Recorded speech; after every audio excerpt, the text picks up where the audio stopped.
sendiri Gloriska Syafila dengan NPM 2510182. Saya Rabiul Alim dengan NPM 2510125. Saya Bimadean Febriawan dengan NPM 251010145. Saya Rivaldo Alfredo dengan NPM 2510148. Saya Septemian Yung dengan NPM 2510129. Saya Indra Saputra dengan NPM 2510183. Di sini kami akan mempresentasikan tugas dengan materi The Connected Company Dave Bray dan Thomas van der Walt.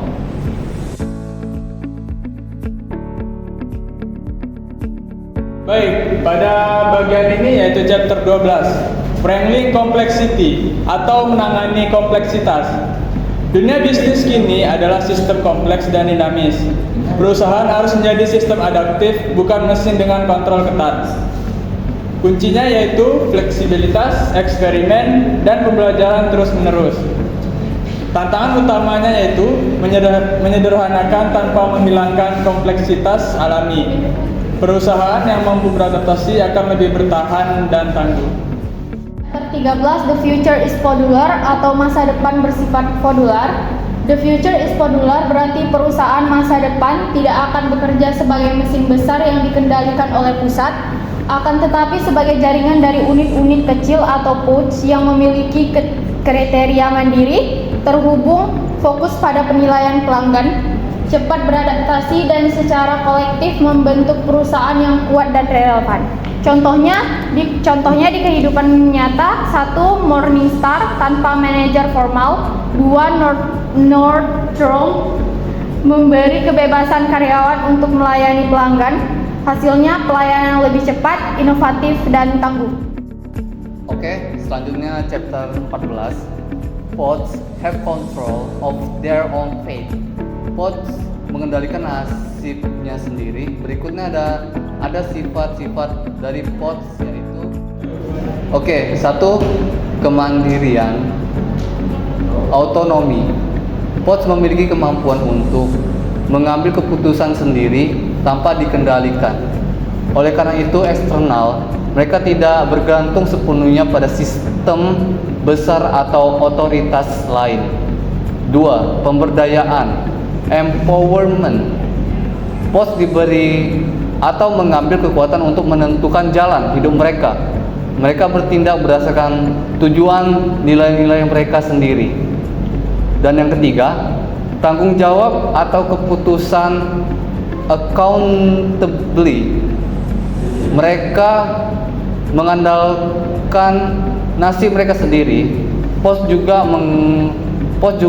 bertanggung jawab atas hasil baik maupun buruk dari keputusan yang mereka ambil. Chapter 15, Pods need platform.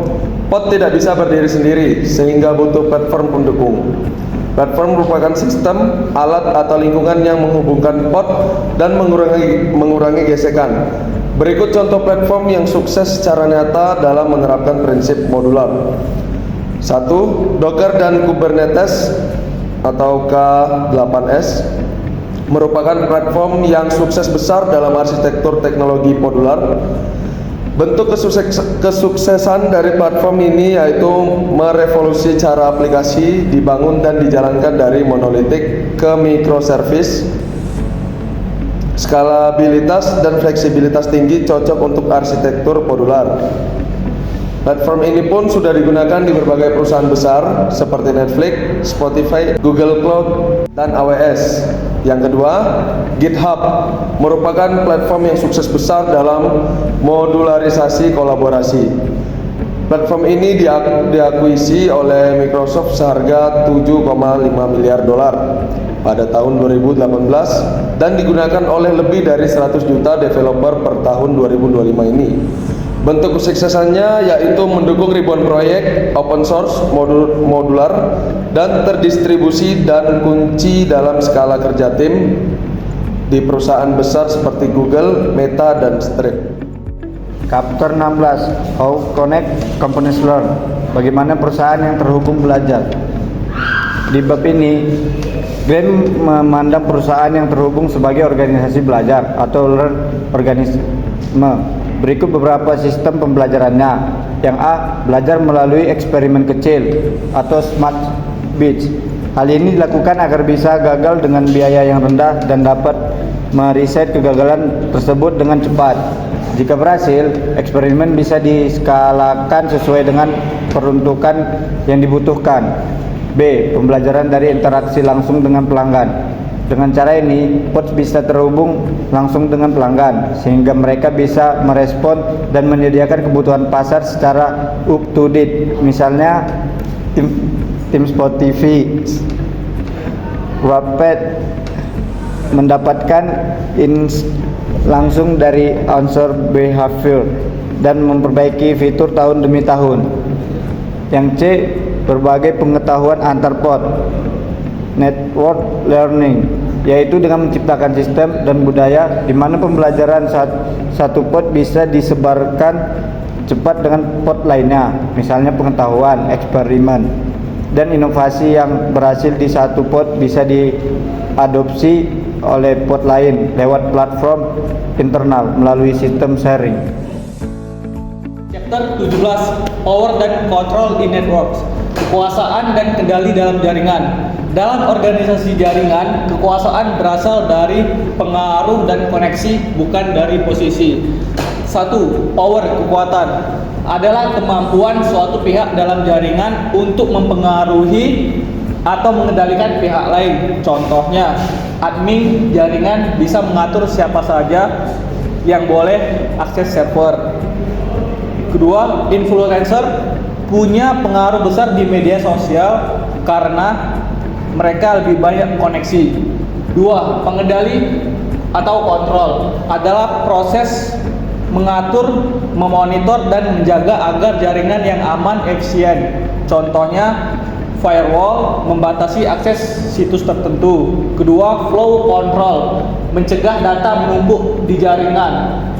Ketiga, hubungan power dan kontrol. Power memberi hak untuk mengatur, sedangkan kontrol adalah tindakan nyata untuk menjaga sistem tetap stabil dan aman. Next. Kesimpulan dari pembahasan materi kali ini adalah yang pertama, perusahaan modern harus menjadi organisme adaptif, bukan masih bioreaktif. Yang kedua, struktur modular dan platform menciptakan keseimbangan antara autonomi dan koordinasi. Ketiga, dunia yang saling terhubung, kecepatan adaptasi lebih besar daripada ukuran organisasi. Sekian materi dari kelompok kami. Jika terdapat banyak kesalahan, kami mohon maaf. Saya akhiri dengan wabillahi taufiq wa hidayah. Wassalamualaikum warahmatullahi wabarakatuh.